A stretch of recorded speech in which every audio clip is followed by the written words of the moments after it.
Welcome to Socrates in the City. So thrilled to see so many of you here tonight. Thank you for coming. Many of you have come from foreign countries. Our speaker, Gabriele Kuby, has come all the way from Germany.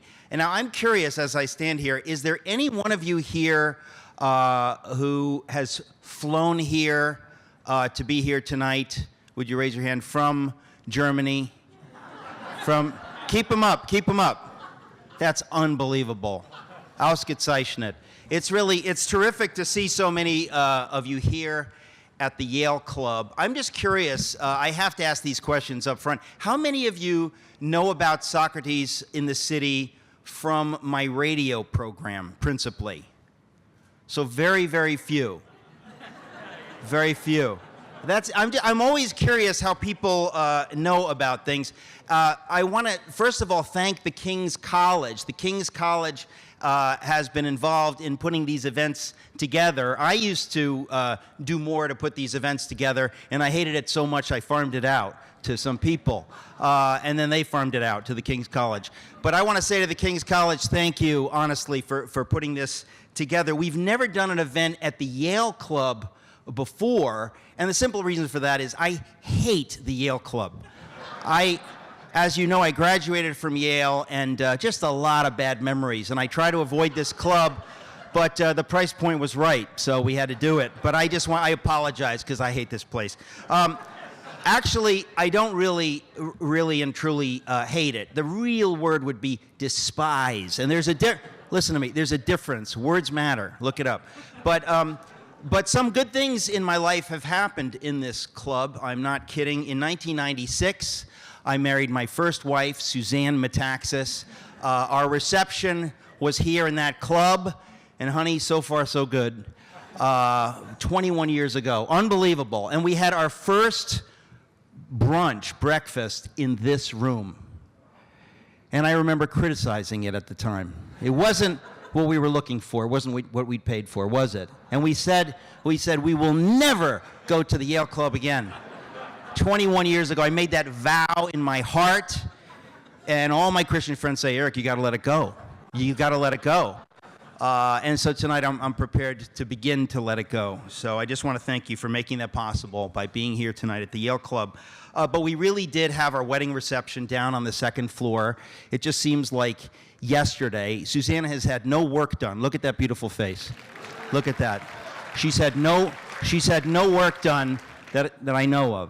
And I look at the bills. Believe me, I check. Nothing. She's done nothing. It's good genes. She can't take credit. It's good genes. But that's 21 years ago, and we really did have our first breakfast brunch right in this room. So it's kind of wonderful to be here. If either of us seems fatigued, it's because, as I think I mentioned, we've been married for 21 years. So I just want to say, no, that's not why. We're fatigued because we literally just got back from Israel, we had a wonderful, wonderful time. We had the privilege of meeting Prime Minister Netanyahu. Not the Prime Minister Netanyahu, but there are several that they have. And one of them, this guy, in fact, took my breath away. He was the tiniest guy, super tiny, but he looked a lot like Netanyahu. And on cameras, you can't even tell because the cameras, they change. But we did get to meet him, and we enjoyed that, didn't we, honey? Should I move on? I think I better move on now. But we really had a wonderful time there. And I have to say, you hear people say this over and over, but when the plane landed and we got on the bus to go from Tel Aviv to Jerusalem, I never, ever expected to be emotionally moved the way I was. I genuinely got choked up just thinking this is where Jesus walked. Now, it's the most trite observation anyone could make in a place like Jerusalem, right? And yet it just choked me up. And I have to say, the experience of being there where he was, I actually think it drew me closer to him for good, which is a good thing. It's a good reason to go to Israel. But it was that powerful. But anyway, if I look fatigued, it's because I'm still on jet lag, having just some jet lag here. Okay.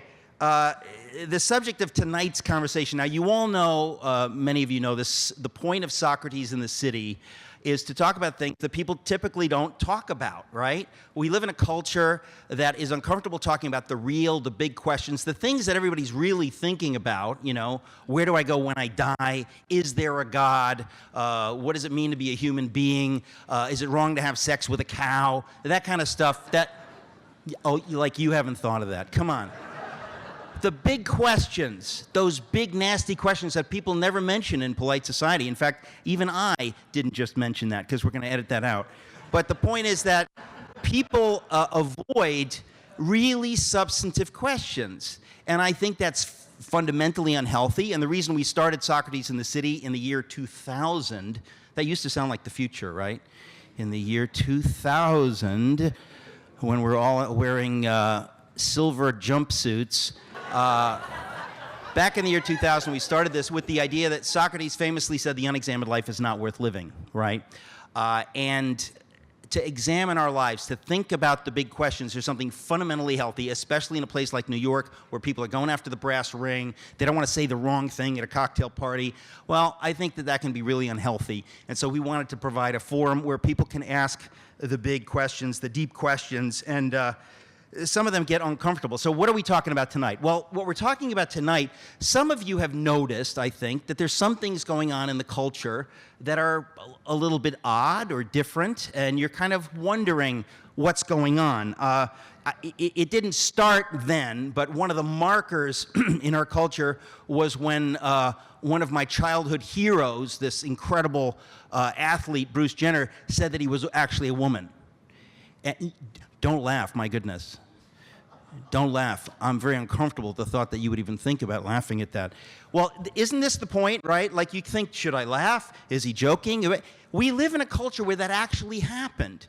What bothers me is not that it happened, but the perception that if you even think to question it, something's wrong with you, right?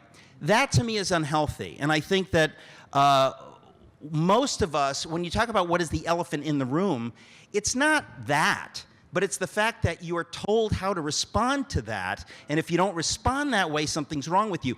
That, to me, is the end of a free culture, of a free society, and we have to speak up against it, and we have to do what we can civilly but boldly to ask the questions that many people aren't asking. So when Bruce Jenner decided he's a woman, you were told instantly to say, oh, that's a good thing, and Annie Leibovitz made him look great on the cover of Vanity Fair, which is insane. But you're told that you have to think that. And I thought to myself, well, maybe some people think that, but maybe some people don't think that. And if you don't think that, maybe there's a reason you don't think that. But we don't dare go there. So a lot of strange things keep happening, and we're told just to keep moving.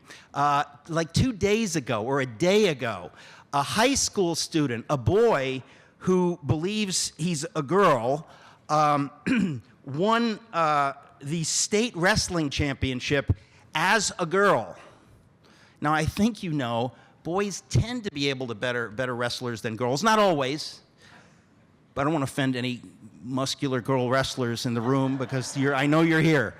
But the point is that when you read that, you knew at some point in the future that joke would happen, right? That somebody would say, yeah, even though I'm a dude, I'm going to wrestle as a girl, and I'm going to win. And I'm going to win all state. And that literally happened 2 days ago. And you're told that's the way it is now. And you kind of think something's going on. Is this a good thing for young women? We're not supposed to ask that question. Last night, I was at Wahlburgers with two friends getting a burger, and on the TV I saw some Olympic coverage, and there were 3 people, one of whom was former figure skater Johnny Weir, who was wearing some kind of a crescent-shaped diamond tiara and a white blouse that I'm pretty sure he borrowed from Sandra Day O'Connor. I shouldn't say that. It could have been Ruth Bader Ginsburg, but it was one of those things. The strangest thing is not that a man is wearing that on TV, but that no one is allowed to say, that's the weirdest freaking thing I've ever seen on the Olympics. You're not allowed to say that, even though most people are actually thinking that. So it strikes me as odd that you're being told how to think, and it scares me a little bit. There's a phenomenon going on. And this is across the board. It applies to me. I remember early in my marriage with Suzanne, we were kissing, and a picture of Ed Asner flitted through my mind really quickly. And I have to be honest with you, it was quick, but I saw what I saw. And ever since then, I have wondered, and you can't help wondering, maybe secretly I would be happier in a relationship with Ed Asner. I don't know. Or another hairy, broad-backed man from the 70s. Maybe it doesn't have to be Ed Asner. Maybe he was just a type of something that I'm longing for. Anyway, this stuff, it goes on and on and on. I know my friend Rich Egan is here if he hasn't run out of the room. Rich called me up this morning. This is the kind of stuff just that happens, and this is what I want to talk about. Rich called me up this morning, asked me about the dress code. Only my friends ask me, where is it? What's the dress code? Like, hey, I'm kind of busy. I'm trying to prepare insulting remarks tonight about you, and you're calling me up and you're bugging me. And so he calls me, what's the dress code? And at that point, he paused, and he said that he was feeling particularly frilly and feminine. And did I mind if he wore the lace teddy I bought him 2 summers ago in Antibes? Yeah. And that's when I knew that we're going through something as a culture. When my friend Rich Egan felt comfortable to ask me that question this morning, Rich, I hope you're not wearing it. I told you not to, but it's your decision. But the point is that we live in this new world. And I think that one way of labeling whatever it is that we're going through is to call it a global sexual revolution, right? Revolutions sometimes are good, sometimes bad. There's 2 sides. There's good points, there's bad points. That's a fact, right? There's good points and bad points to change. But there is a book called The Global Sexual Revolution by our guest tonight, Gabriele Kuby. Now, I cannot remember how I discovered Gabriele Kuby, but when I did, it was one of those revelations where you think, oh my goodness, how have I lived without knowing who this person is and what she writes about? She is an extraordinary writer and thinker. She identifies publicly as a woman. That's all I can say. I'm under the impression she's from Germany, unless that's all an act as well. I don't know. And she flew all the way from Germany to be here, and we are so grateful to have her here. Now, she's done so many things. These introductions oftentimes at Socrates in the City, I don't know quite what to say. I realize that I really want to say, Gabriele, this is the Socrates in the City audience. Socrates in the City audience, this is Gabriele Kuby. And that's the introduction. Is that you? So now you know each other? Okay. Really, the point of the introduction is just to prove how smart and amazing the guest is. And in her case, it's so easy. I laughed, I guffawed when I read this, that she is the niece of Werner Heisenberg. Doesn't that just make you feel stupid? Have you heard of the Heisenberg uncertainty principle? Some of you are going like, yeah, that's like when you're not sure if the 3-minute egg should be 2 minutes or 3 minutes, or she's the niece of someone who literally invented quantum physics. Good reason to hate him and our speaker, because I didn't do well in AP physics. But he got the Nobel Prize in 1932 for inventing quantum mechanics. Let me say it again. Doesn't that make you feel unbelievably stupid? What have your relatives invented? Like maybe a different way to cook squirrel or something like that? So that's the level of intelligence we're dealing with tonight. And I'm embarrassed. I'm not up to it. But Gabriele, she's in that tradition. If that's not bad enough, she's also the niece of the economist E.F. Schumacher. And for contrast and comparison, you might keep in mind that I am the niece of literally no one. So it's very, very embarrassing. Without further ado, the author of The Global Sexual Revolution, Socrates in the City, please welcome Gabriele Kuby.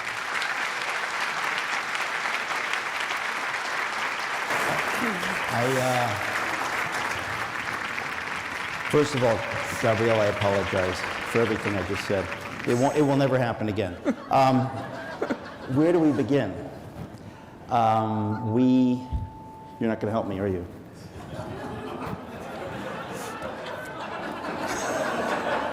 She's not. Obviously, I want to talk to you about this amazing book with this brave thesis. It's extraordinary. I want to find out a little bit about you because your story is interesting, and ultimately the question is, how do you come to a place in life where you write a book as amazing as this book, which we'll be discussing tonight? What is your journey, as it were? It's easy to answer, because there was a search for truth all my life.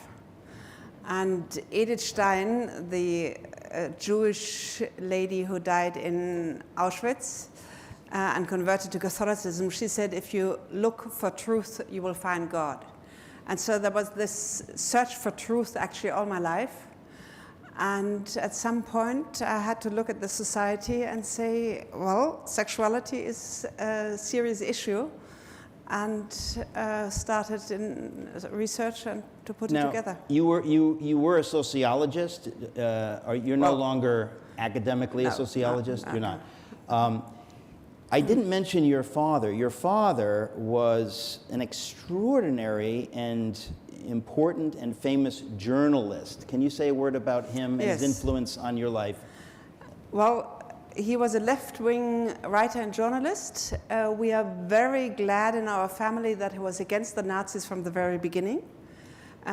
In every German family, there were different, it split the families, most of the families had conflicts about this. My father was against it. He was a left-wing journalist. And when I was a student and started studying sociology in West Berlin, when I said my name, which is still Kuby, everybody knew him. And important about my father are two things for myself. I moved into this left-wing student movement as the daughter of my father, not obedient, but as the admiring daughter of my father. So I was not a rebellious bourgeois child which rebelled against the bourgeois society, but I kind of followed my father. And the second element important, he stood up against the mainstream, which then was conservative, Adenauer politics, Strauss in Bavaria and so on. And I was proud that he stood up against the mainstream. So he was brave. So he was brave, and in this way he was an example. The contents have changed, but he was an example for me, yes.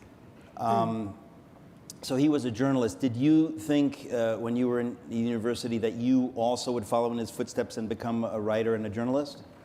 Yes, in a way. Writing is, quite a few people have written books in my family, so writing was a gift, and for me too. And yes, I actually did think so. And I became baptized when I was 8 years of age, coming to my mother with tears, saying, "Mommy, will I get into heaven if I'm not baptized?" So that was an important point in my childhood.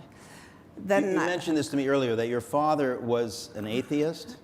Let's say agnostic? an agnostic. He never fought against the church. I'm thankful for that. Okay, but your mother was a serious believer. She was a believer, but also not within the church. But she was a believer, yes. She was a Christian. And what do you think led you at age 8 to worry about whether you'll get into heaven? Maybe I heard it at school. You will not get into heaven if you're not baptized. And I wanted to get into heaven. I still do. I'm not alone. I'm not alone. Yeah. So then a big jump to the student movement, which actually was in Berlin, and was on the street at that famous demonstration, which was the match which blew it all up, when Benno ohne Sorg, a student, was shot by a policeman. Is this 68? This is 67, this summer term of 67. And I had somehow been elected into this student representative organ, so I was kind of running along with the left-wing movement. And at that demonstration, Benno ohne Sorg was shot. And the story was a criminal policeman had shot in defense of himself. Years later, something like 5 years ago, I could read in the papers that this person who had shot him was a Stasi agent of East Germany, which was really, really shocking. Yeah, and for those who don't know, lived that's the secret police of East Germany. And you were in Berlin. It was all staged, yeah? But you were in I was in Berlin. In Berlin. But I left it after this term. I left this whole movement and left Berlin. But that was really shocking that this whole left-wing movement actually was financed and under the sort of initiated by the communists from East Germany. And it was not an autonomous movement. Of course, there was Berkeley, and there's all this excitement that's coming from Berkeley, but the initiation was, and the whole strategy was from the communists of East Germany. I don't want to get off on a rabbit trail, but it's fascinating that you say that, because today, a lot of movements are financed by outsiders. You hear about George Soros and others, and maybe we can talk about that. But it's an extraordinary thing because it makes us feel very naive when you realize that what looks like a spontaneous uprising of the people is in fact paid for by elitists with money. Exactly. As soon as you touch an issue like this, a board comes up, and on it is Verschwörungstheorie. What is it? Verschwörungstheorie. Isn't it always better in German? Verschwörungstheorie. Good. Well Verschwörungstheorie. Natürlich. Well done. Exactly. It sounds better. It sounds more strong. Okay. Does it? So, so as soon as you think about it, what is happening behind the scenes, you're not allowed to think about it because somebody will say conspiracy theory, and then you have to stop thinking. And you have to stop putting pieces together. Well, which brings us to this book. When you read a book whose title is The Global Sexual Revolution, and I don't remember the subtitle. What is the subtitle? Destruction of Freedom in the Name of Freedom. Destruction of Freedom in the Name of Freedom. It sounds like a conspiracy theory. It sounds... Does it? Yes, it does. I tried to avoid this as best I could. No. Yeah. I don't think it is a conspiracy theory, but you can imagine how people would say, this is just someone who has a point of view, who's upset about the way things are, and they make it sound like something bigger than it is. They make it sound as though it's not organic, but it's something that has been planned and that people are planning even now, and which is in fact what you say in your book. But I'm sure you have many critics who dismiss you as a crackpot who just believes that in fact there are powers arrayed who are making this happen, and they would argue, no, this is just a natural evolution of modern society.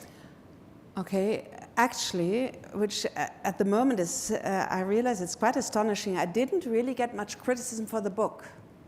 I get very much criticism if I appear in talk shows or wherever I have demonstrations outside the hall, like here, 200 people on the street demonstrating.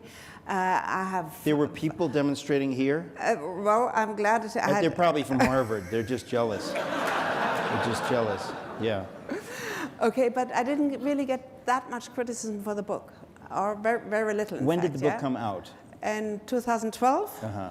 And now it is in the 13th translation. I can't quite keep up Translation? with that. Yes. Wow. I just recently received it in Chinese letters, which was quite funny. Yeah, it's always very humbling when you can't read your own book, right? Exactly. Well, so what is the path that led you from being kind of a left-wing journalist to where you are now, an advocate for this subject? Okay. Well, I left West Berlin with this feeling something is wrong about it. And then in '73, quite a long time ago, I left the university altogether. I went traveling. It was the fashion at the time, with a little dope in your pocket and the hippie movement. The little dope in your pocket? Really? Fascinating. You don't know anything about it. A little dope in your pocket? Yeah, natürlich. Okay, so of course, we know the 70s, many of us lived through the 70s. So exactly, you were traveling, yeah? Yes, and in '73, I came to Cadaqués, which is a very beautiful town, a little village at the Mediterranean in Spain. And there I saw a sunset, and all of a sudden the whole God was back into my life. God exists. That was the experience. The sunset in Spain. Exactly. Wow. And I stopped my traveling.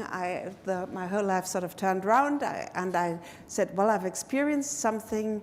How do I go from here? And I found a place how to go on. So my search for God started in '73. And I won't tell you all but from then onwards, it was serious and conscious search for God, which took me 20 years. In '77, I married civilly, without any big, without catechesis really, without a vision of what marriage really is. Which, looking back at this, that so many of us have not been told what it's all about, have not been told what marriage is about, what sexuality is about, how it fits together, and the next generation even less so. So we were not told. We have 3 beautiful children, and our marriage after 18 years got into a crisis, and we both decided to separate. After 20 years of search for God, this is not a very inspiring outcome. Something I must have been searching on the wrong path, and I was actually. New Age, esotericism, psychology. The church was just a no-go in this milieu where I lived. Too much of an establishment entity. Well, the church, I mean, the Catholic Church especially, it's sexist, it's against women, it doesn't ordain women, it's celibacy, how can you have celibacy in this time, and so on. And you can't smoke weed. Exactly. What kind of a church is that? And they're abusing... Yeah. And the whole sexual abuse, everybody is, it's the scandal for years in the papers, the terrible, terrible sexual abuse within the church, there's no excuse, and it's absolutely terrible, and I'm so glad it's now up in the open. But who cares about what is happening in our society? There's sexual abuse all around, in the midst of our society, in sport, everywhere. And it just goes on, and there's no movement that says that a cleansing is really needed. Now, some people, of course, would say that the Me Too movement is a part of this kind of a cleansing. It's so false, and it's I was just going to say that. Yeah, I mean, but if you walk around with hardly any clothes on your body, and then a man sort of gets interested, it's not really surprising. Yeah, so... I've never tried that. But I'll take your word for it, sister.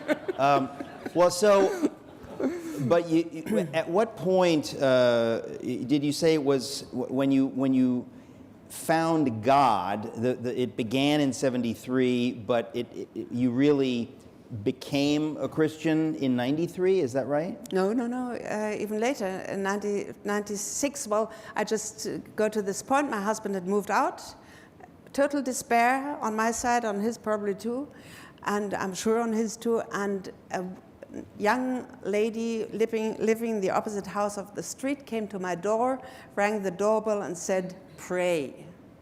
And she brought me a little. Catholics know what a novena is. It's a 9-day prayer, because the Mother of Jesus prayed with the disciples for 9 days until the Holy Spirit came down. So Catholics pray novenas when they're in trouble. And she brought me this novena, and I was in trouble, and I did pray it at my meditation place, a Buddha statue, things from Red Indian Vision Quest, some avatar from Hindu, you find quite a few things when you search for 20 years. And here I'm sitting praying this novena, and at the end of this novena, it was completely clear I would become a Catholic. No doubt, and it was in my own family the absolutely no-go, anything I could have become but not a Catholic. So it was clear I would become a Catholic, and then a totally new journey began. And how did I come to write the book? Yeah. So at what point roughly are we talking about? You said the late 90s, this was? I was received in the church at 97. 97. Right. Okay. And that is a big leap for somebody from your background. to say, I am a Christian, and not just a Christian, but a Christian of the Catholic variety. You're from Bavaria, so in some ways it's not so strange because there are many, many Catholics in the southern part of Germany, and it's culturally a little bit more acceptable. But what took you from that decision to working in the field in which you've been working now? Okay. I got an assignment to write a book. As a complete fresh woman in the Catholic world, write about apparitions of Mary. I thought, oh, how interesting, this is happening. Hadn't heard about it before. And I proposed to Bertelsmann, I had been translating books for 20 years. I proposed them, I wrote 2 pages. I would like to write a book. And I actually got the assignment. Then I was in financial trouble, and I got an advance for a whole year, which kept me going for a whole year. Quite miraculous, because I wasn't an author at the time. So I wrote and it was Bertelsmann Verlag, the biggest publisher in Germany. So I wrote this first book, and it's actually the diary of my conversion. That book was successful. Was that book, in fact, about apparitions of Mary, or it became the diary of your conversion? That was the initial assignment, but it became a diary of my conversion. It's called My Path to Mary, The Power of Living Faith. My Path to Mary, The Power of Living Faith. I know you're an evangelical, please forgive me. Yeah, we don't believe Mary even existed. we believe that Jesus came out of the brow of Zeus, parthenogenetically. That's the way, and that's what the King James says, and we believe it. So, but what is the title of your book in German? Mein Weg zu Maria, die Kraft lebendigen Glaubens. See, it always sounds better in German. It does.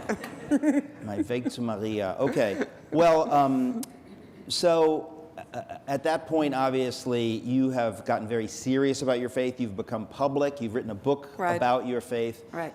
And then what? Well, and then I began to be invited to give talks, and that I was a witness about this whole journey. And then I realized what is going on in our society. As a sociologist, I am interested what is going on around me. So I began to realize that sexuality is really the issue of our time. And the abuse of sexuality is destroying people, it's destroying families, it's destroying the whole of societies. And I became aware of this, and then a book was put in my hand, at the beginning of 2000. It's by an English anthropologist. He's called J.D. Unwin. And he wrote a book called Sex and Culture, published by Oxford University Press in 1936. J.D. Unwin. That's it. Yeah. U-N-W-I-N. W-I-N, yeah. And 600 pages, serious study. He wanted to find out whether the thesis of Sigmund Freud, that culture arises through the sublimation of the sexual drive, was true. And what he found out was, and he said, if I had known what I would find out, I would have had started on this. What he found out was high culture can only exist with strict sexual morals, which is monogamy and virginity before marriage. Only when a society is able to keep to that, which is difficult, then you have high culture. And as soon as the society lets go of it, the culture drops down, and he says something like, leaves the stage of history within 3 generations. So this book obviously struck you and did something to you, to your intellectual development. So what was your response after reading this book? I looked around and says, well, apparently it's true. And then I started to look what is happening in our society. And my first book on these issues was for young people. It's called Ausbruch zur Liebe auf Deutsch, which means to break out of a prison. Ausbruch, to breaking out to love. And the subtitle was for young people who want to have a future.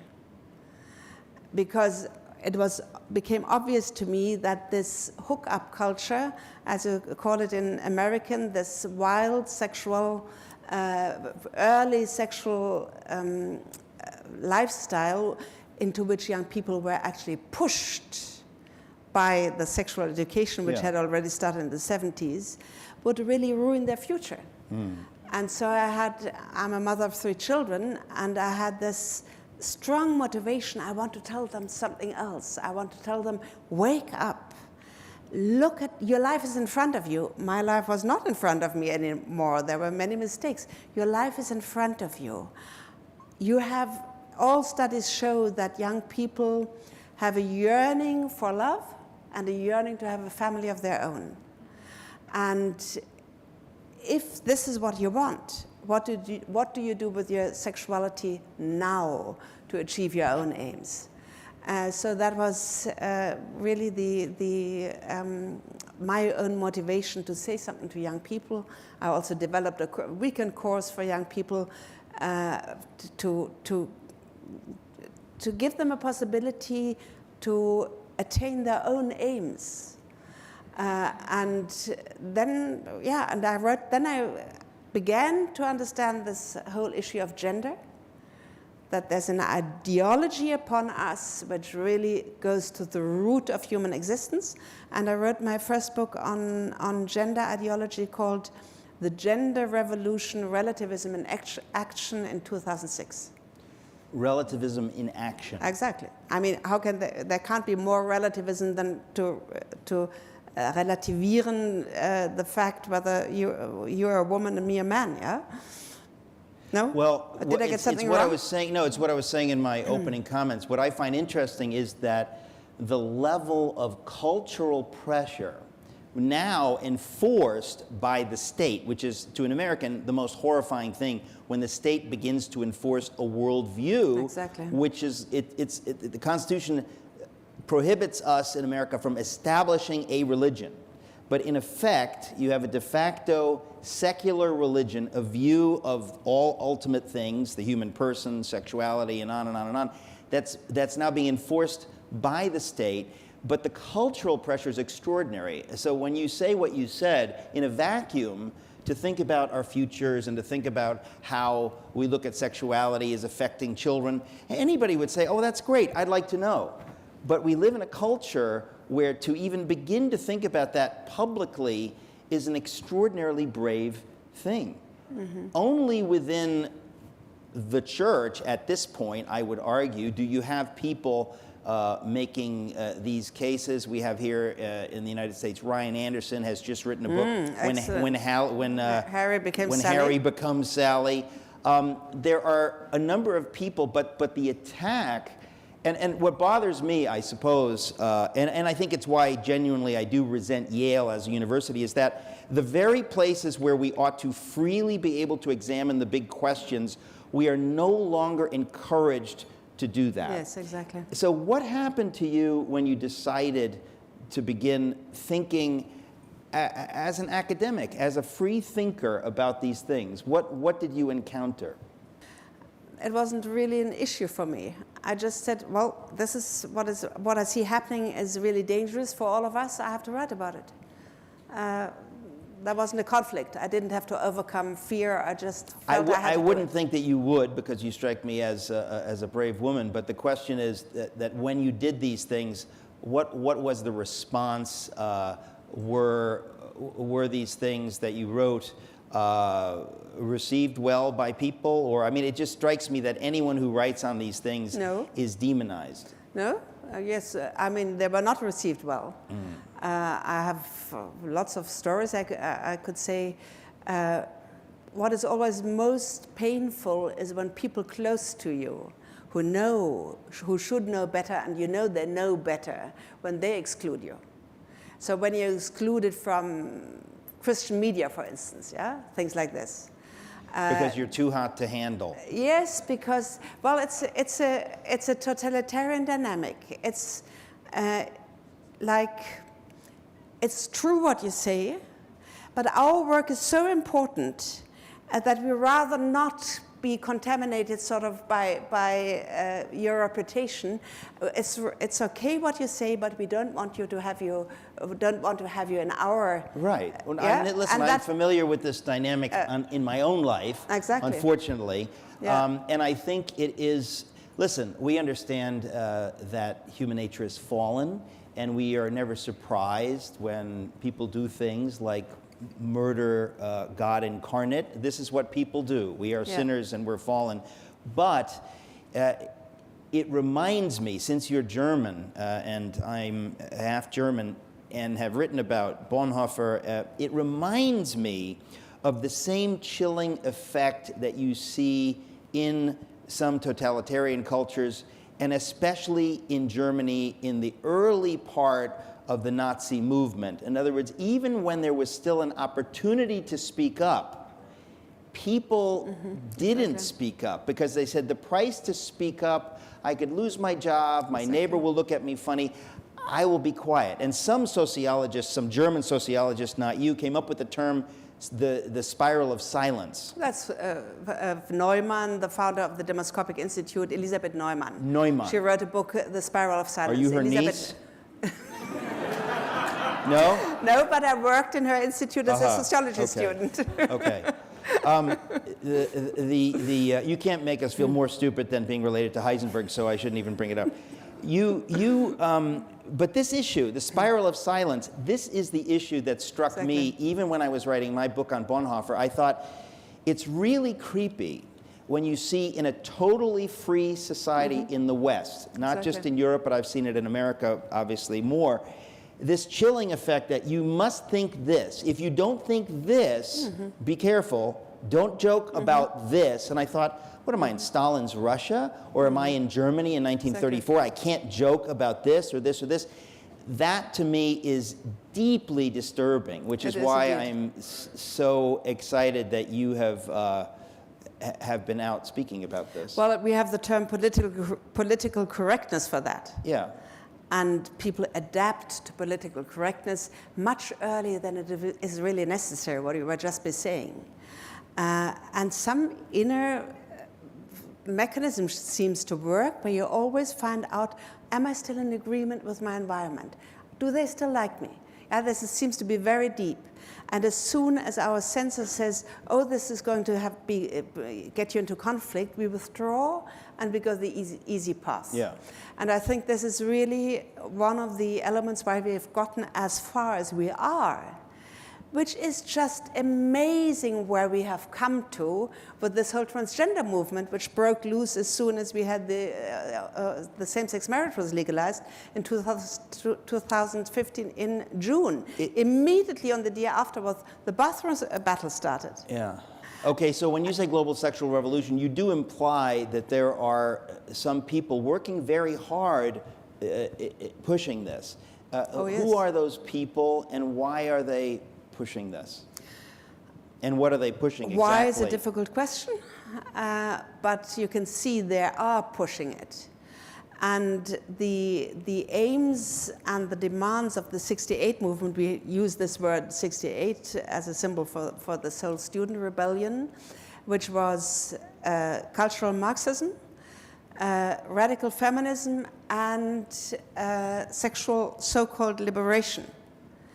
This is now the strategy of the United Nations. I've had a tour around the United Nations today. I was really interested to see the building and the sites where all this is happening, and of the European Union, and of the big foundations, Rockefeller, Bill Gates, of the global NGOs, International Planned Parenthood, of the corporations Google, Facebook, YouTube. They are all unified in these issues. They are all unified in the LGBT issues, LGBTIQ++, wherever this may take us to.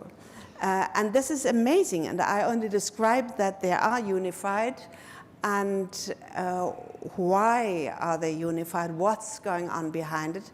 Conspiracy, do not think about it. And actually, I don't. Well, actually, I think it's like anything else. I mean, if you think about what was going on in Germany in the 30s, and people have to forgive me for drawing that parallel. I draw it advisedly for a couple of reasons. Only because I think it's so dramatic, and because I'm quite familiar with it. But the idea that some people, I mean, we know that Goebbels was pushing hard because he believed in National Socialist doctrine. But your average German falls along a continuum. In other words, some other people maybe loved Hitler and loved what was happening. Other people, they saw some things they liked, some things they didn't, all the way down to someone like your father, who bravely spoke against the Nazis. Obviously, Dietrich von Hildebrand, another very, very heroic figure, and Bonhoeffer. There were people speaking against it, but there's a continuum in every culture, and in our culture it's the same. There are people that say, I don't want to die on that hill, I don't want to get in an argument, it's not worth it. But in a sense, that's what allows us to drift as we have been drifting. At some point, you have to stop and take a measure of where you are. And when I'm able to stand up here at this podium and say, yesterday, a high school boy who claims to be a girl won the state championship in wrestling as a girl, that, at any other point in our history, that would be a goofball joke, a stupid joke. It would be a comedy sketch, but it literally happened 2 days ago. And there's so many things like this happening. So the question is, what kind of people would allow this? It's one thing to read it, but then you think, what about the coaches? What about the parents? What about the other parents whose daughters are being wrestled by a guy claiming to be a woman? You wonder about that culture. In other words, is no one speaking up in that culture? That, to me, is actually the real issue right now, is that those people are not speaking up. Right. I mean, now we have this whole transgender tsunami upon us, where doctors, school teachers, school directors, the heads of education, of ministers, they all say you have to affirm a 3, 4, 5, 6, 7, 8, 10-year-old child if they have so-called gender dysphoria, you have to affirm them in their gender dysphoria and give them puberty-blocking hormones. And this is happening even against the will of their parents. And all these people agree to it. These hormones have not been tested. What you know is they're very risky. They have cancer and blood clots and sterility for the rest of their life. And they're sending children who are not allowed to drive and who are not allowed to do quite a few other things, buy alcohol in the shop. They're sending children into gender transitioning in our culture, and at a time where you know that the suicide rate of people after transitioning is 20 times higher than average. What is happening? 20 times higher? Yes. After transitioning? Yes. Okay, now there's obviously... There's a short euphoria, and then people see, oh my goodness, what have I done? Yeah? But pro-transgender advocates, of course, would say what gay activists have said. They would say that it's the cultural pressure, it's the cultural milieu that makes these people feel uncomfortable, which is why we need to enforce a kind of public thinking that if you are allowed to express doubts about these things, you're one of the people causing these suicides. Exactly. That's the narrative and that's the propaganda. And it's like with homosexuality. The Netherlands was the first country to legalize same-sex marriage 25 years ago, 21 years, I'm not quite sure. There's no discrimination. And the suicide rates of gay youth is just as high. Yeah, and there's a big study by Paul McHugh and a co-author, which says this is not according to science. It is put out. Who said it's not according to science? Paul McHugh, who was the John Hopkins psychiatrist, and it's in Atlantis Journal. It's published, and he says all these narratives are not according to science. And it does seem to me that that's the question, right? In other words, even if it were according to science, we haven't had the research or the time to determine whether it's according to science. In other words, there's been this just rush to move these things along. And again, it reminds me, when ideology takes over things like science, where do you first look? The first thing I do is look at the Third Reich, and you can see the same thing in China. You can see that there are totalitarian societies where they don't believe in freedom of inquiry. They don't believe in truth. They believe in the ideology of the state, and they're willing to enforce it. And it strikes me as I hear you and I look at your book, that's what is happening. But again, the question is why? When you spoke, I thought, be careful, because you're in New York, and there's the New York human rights law. Yeah. And if somebody feels discriminated, Yeah. maybe there's somebody in the audience who feels discriminated, Right. he can take you to court. Right. And you have to face something like $200,000 fine. Right. This is New York. Right, and that's and law. it just matters. And what is that is law. And I just in Spain now, the parliament has the equality law on the table, which is already in place in several of the sub-states of Spain. The whole principle of what is if I accuse you that you have done something wrong to me, and you take me to court, the judge first says I'm innocent, and this is turned around. I have to prove. That's in Spain. Well, that's the human rights law in New York also. I have to prove that I did not discriminate you. No, you don't have to prove that I discriminated you. I have to prove that I did not discriminate you, which is difficult. Yeah. Because discrimination, what you feel about your gender expression, so it's just according to your feelings. Well, what do I know about your feelings? This gets to the intellectual roots of all of these things, right? It's this sort of romantic idea that feelings are everything, that feelings define us. So if I feel like a woman, I am a woman. If I feel offended, I am and have been harmed. I mean, those are the intellectual. I wouldn't call it a romantic idea. I would call it just madness. Well, there's no question. There's no question that it's madness. Don't applaud madness. Don't applaud madness. We're against it.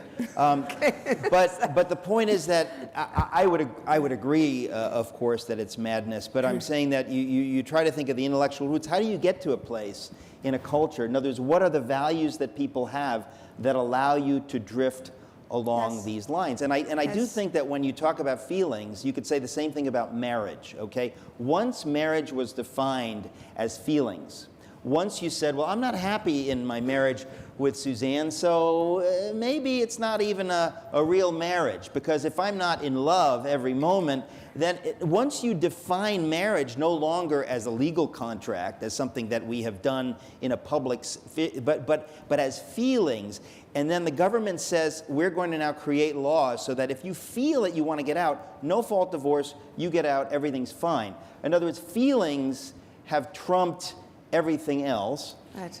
And They've trumped the whole concept of Western science. Of what? Of Western science. Yes. The whole idea of rationality and research and hypothesis, and this is being trumped by ideology in our time, which is you strike me as an especially lonely voice on this. Are there others out there speaking about this as you've been speaking? I think so, yes. You think so? I mean, yes. I mean, since the last 3 years, to my observation, there's really opposition growing against this gender ideology. In Germany, there are many, many books out, and in the United States, it is really getting into the public awareness that something is very wrong. But the people are in power. Yeah. You know, like the Jordan Peterson from Canada. Yeah. He did just one step of resistance. He said, I am not agreeing, and I will not use artificial terms in language. Language is sacred to me, and I will just not do that. And so they threatened him to throw him out of his university. Yeah. Then he had a YouTube channel. They threatened him to close it down. And he said, what have I done wrong? I followed the rules. And then now he has 350,000 followers. Yeah.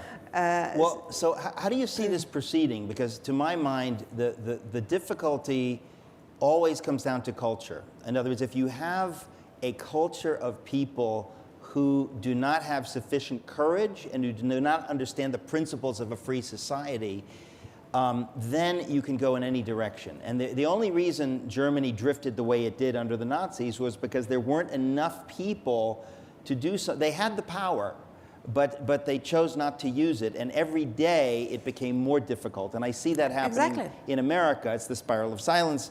Every day in America, it becomes more difficult to bring this. If 10 years ago, Bruce Jenner had decided he was a woman, and it would still be so hard for people to swallow that people would joke about it or whatever. But by not saying anything, we've gotten to a point where you don't dare say anything because now the price is huge to bring it up. And the price will go up. Of course. So that hits every one of us. The price will go up if we haven't spoken out so far. Will we speak out tomorrow? Will we speak out when it's really getting dangerous? And it is getting dangerous for many people by now. If you're in a position in the media or wherever, it can become really an existential threat, and you might lose your business. And we have many cases where this is already happening. So it is getting tough. So what are our options in a free culture at this point? Where can we go? Do you see any positive outcome? Do you see enough of a backlash? I think the pendulum is beginning to swing back. Whether it will succeed in swinging back, I'm not sure at all, because there's so much money and powers on the other side. But we still are in a phase where we can speak up, where we can publish books, where we can actually raise our voice. And maybe the whole transgender thing is now so radical and so mad and so evil, sacrificing children. To worship idols is a costly thing, because idols want blood. And they're getting blood in our society. They're getting the blood of 50 million unborn children, the idol of sex. We need abortion because we have this wild sexuality. And now they're getting to the children, and to do transitioning with children is again sending them on a suicidal course. And I think many people are beginning to realize that something really, really evil is happening. And it can happen to your children. It can happen in the schools where your children are, and it will happen. And so you have to rise if you have some responsibility for the next generation, whatever it costs you. And there's one which we see from you have done research, and Bonhoeffer written about him, a very beautiful book. 2 days ago we celebrated, we had the memory of the decapitation of Hans and Sophie Scholl. That was just recent, 75 years ago. So it's worth it. And how proud we are that we have these people within a whole people of thinkers and poets, which allowed Nazism to come on. But there's some. And we need every single voice, and every person in this room. What will you do in your environment? What will you do in your family? What will you do in your schools? Are you going to speak up, or are you going to say, no, this is more important, I can't risk it, and so on and so on? That's ultimately the question. And I know that there are many people in this room that face this on a daily basis. You have children in schools in Manhattan. My daughter went to Marymount here, ostensibly a Catholic school. But the kind of political correctness that even in that school that she shared with me, the only good news is that my daughter is strong-willed enough and hard-headed enough to see how ridiculous it is. But I thought about the other girls in this situation. I thought, how extraordinary that even in an ostensibly Catholic environment, they're peddling ideas which are not only false ideas, but they can't even begin to be reconciled with Catholic doctrine, you know. And so if you're facing that in New York, in these schools, it is a high price to pay if your kids are being indoctrinated to speak up to the headmistress or to a teacher or something like that. But I really do think that if we don't do that, of course we only have ourselves to blame. Well, I really think we need men in this movement. Men? Men, physical men. Yeah. True men. I've always been a physical man. I'm not aware of any other kind. Yeah, because feminism has weakened men tremendously. And in Germany, it's mostly women who are on the front of this battle. Yeah. Women who go to the school and say, well, my daughter or my son and so on, we need men to protect their families and to protect their children and to stand there with their manpower and say no. Yeah? Say no with me, no. And this is what we really need, and this is what we are missing. Oh, well, I certainly agree. To a certain degree, yeah. Well, I certainly agree, and I've even written about it. I think that part of what has happened since the 60s is this redefinition of everything, so that, in other words, every movement has good reasons for coming into being, right? So if men are abusive or in any sense, then there's a backlash. But the problem with the backlash is that then male strength is defined always as negative. Exactly. In other words, instead of the chivalry, the idea of chivalry, that male strength is in order to help and protect women, male strength is something that's disdained utterly as something that needs to be wiped out because it's dangerous. We need to get rid of male strength, and women need to be empowered. I mean, that's the ultimate cliche of our generation, is that the empowerment of women. Everyone says it as though it's inevitably a good thing or something, and anytime I hear any cliche, I bristle.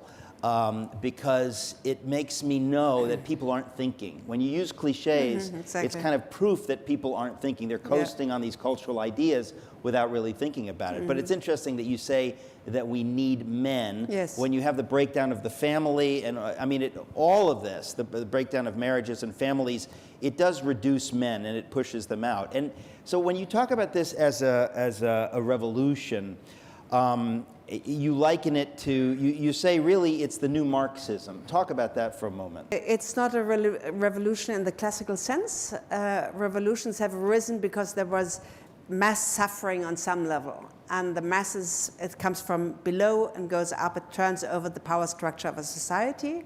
Because there's true exploitation, suffering, and a feeling in the masses, something needs to be turned over and corrected.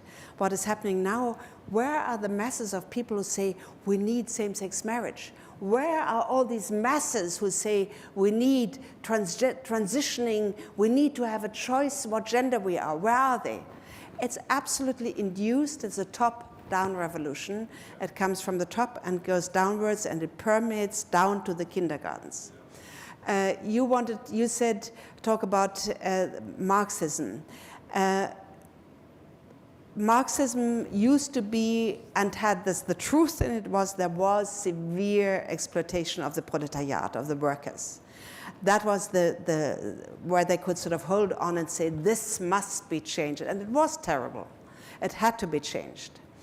Then in the 68 movement, Marxism was picked up, but the students soon realized where's the proletariat? Where are the proletarians? The Berliners, when these demonstrations went on, they opened their windows and said, go to the other side of the wall. Yeah?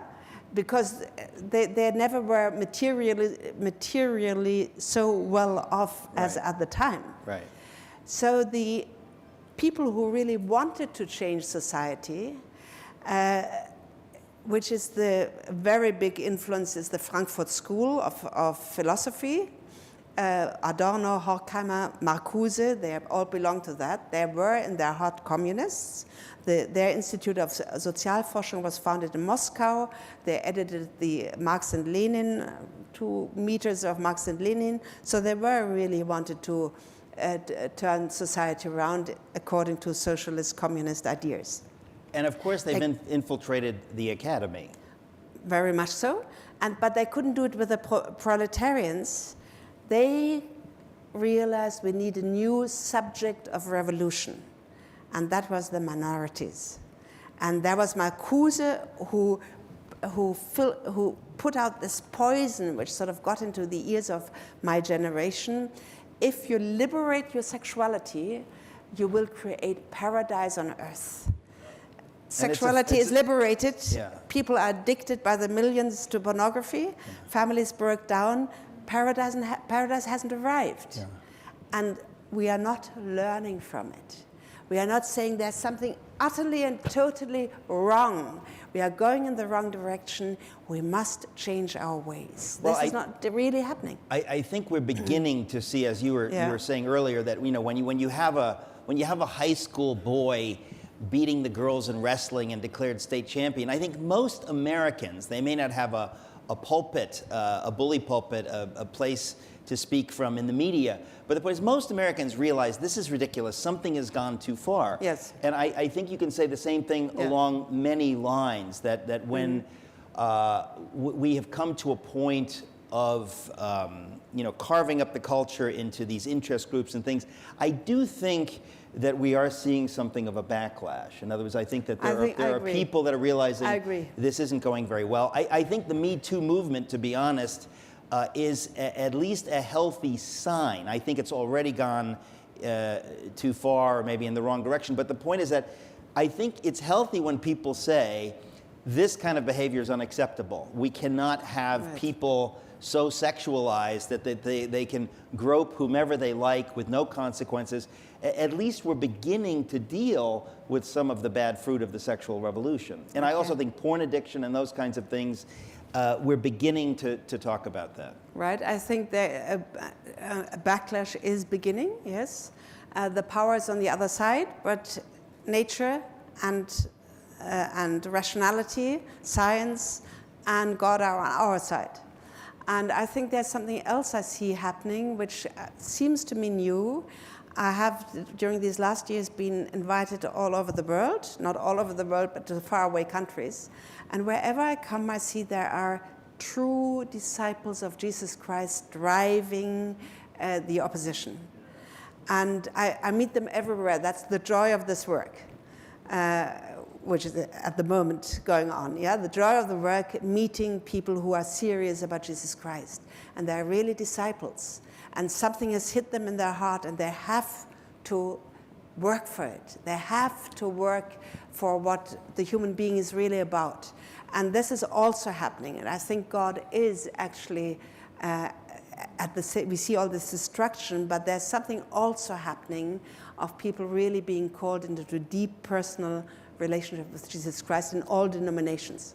I'm happy to agree. I also think that what happens at some point when you hear of young people being given drugs because in their naivete they believe that they are a different gender or sex, and they say these things. I think that when the culture begins to see these things, people begin to speak up. In other words, I think that, as you were saying earlier, it goes so far that you say, wait a minute, we're seeing patterns here. I even see the same thing in the gay community, that when you think if you really love some young person who's struggling with his sexuality, you want to tell him the truth.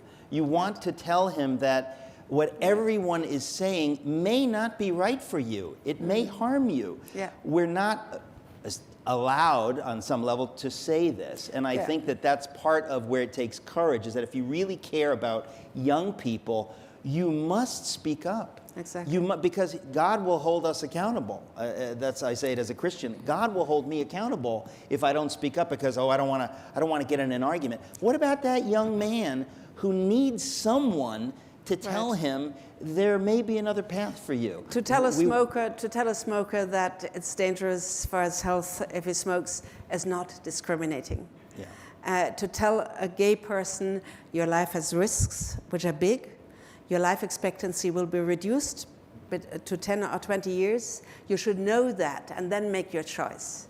But we are not even allowed to say it. Even if we quote studies, it's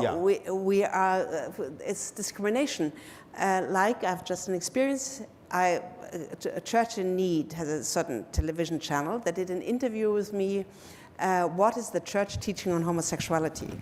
It was on their website for a few years, and they just a few weeks ago they got a message from YouTube: if you don't take this down, we will close down your whole channel on YouTube. I'm sitting there in completely, And how does YouTube have the right to do that? That's an they're all doing extraordinary it. thing.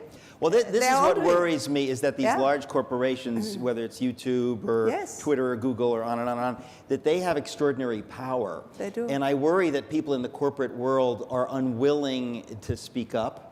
I really think that the corporate world is the most gutless part of the culture at this point. That if people in corporate America would speak up, everything would change. But they've been addicted to it's about the bottom line, and you don't make waves.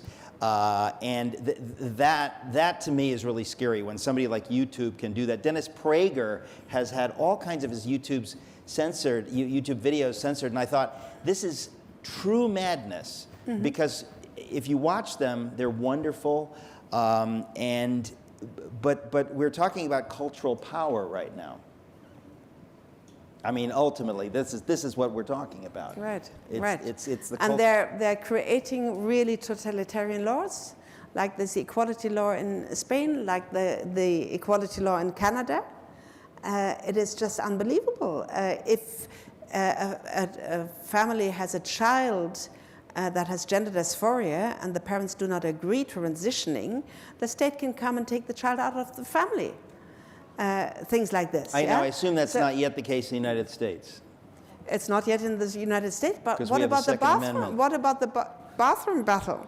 Well, Yeah? it's kind of funny. I think that there's something in the United States where we still have, there's something about our national character, which I think has gone away in Europe, sadly, but we still have enough people here willing to fight on some of these issues. Not on all of them, but on some of them. Yes.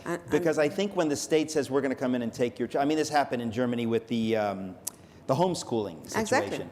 Exactly. I mean, that's going to happen here as well. Yeah. And you start thinking, well, what are our foundational principles? Don't parents have rights over their children? Right. I mean, I have the right to teach my daughter stupid things. I have the right to teach her 2 + 2 = 5 as her parent. It's wrong, but parents do have rights, and parents will get some stuff wrong. The idea that these mandarins, these elites, can determine what is right and wrong and then step in. This is why if people in the West, and especially in America, don't understand our foundational principles and how self-government is supposed to work, it goes away. It goes away. I mean, parents usually love their children. The state can't love our children. And the state is getting hold of our children, pulling them into collective daycare, tiny little children, and formatting the new sexualized gender person. Huxley put it all into his Brave New World. It's all there in his dystopia, and this is happening. And I think we just have to rise, and many people are beginning to rise. Well, one of the reasons, as I said earlier, that we do Socrates in the City is because I want people to have a safe place to discuss things that aren't being discussed. I mean, shame on the mainstream media for not talking about this all day long, because this is one of the most central issues of our time. It's affecting our kids if it doesn't affect anybody else. So we ought to be talking about it, but we're not. I used to be in talk shows until my book was published in 2012. Since then, never an invitation to talk show. This is how it works, yeah? And if I'd known you'd written this book, I never would have asked you to be here at Socrates in the City. But it's too late. The damage is done. We paid for the room. The hors d'oeuvres were passed, and we're stuck. We're all going to go to jail, people. What can I tell you? No, Gabriele, I just want to say that it only takes a few people to speak up, because when someone speaks up, you see this in the story of Bonhoeffer, when someone speaks up, it galvanizes other people to speak up. It's the precise opposite of the idea of the spiral of silence. The spiral of silence is that if you don't speak up, you subtly encourage other people to shut up, which encourages other people to shut up, and it gets darker and darker and darker. Exactly. But if you speak up, as you have done gloriously in so many venues, you encourage others who never even knew it was possible to speak up, or who never even knew that there was so much information on this side, which they knew instinctively something was going on, but they didn't have the information, they didn't have the vocabulary of terms.